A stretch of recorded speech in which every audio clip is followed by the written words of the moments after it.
Where am I? It's dark. I'm scared. I just want to go home. How am I gonna get home? Hey you finally awake.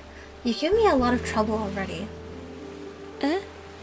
First I get told by some kid about dead fish on the beach, but turns out it's just a naked lady taking a nap. Naked?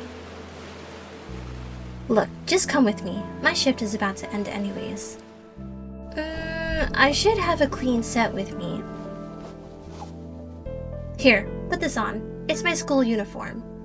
Oh, okay.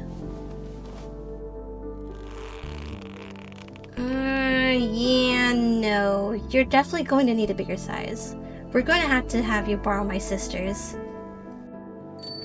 She graduated and left this town a long time ago. You won't need to worry about giving back the clothes anyways. And Mom is rather suffocating though. Hey! Are you listening?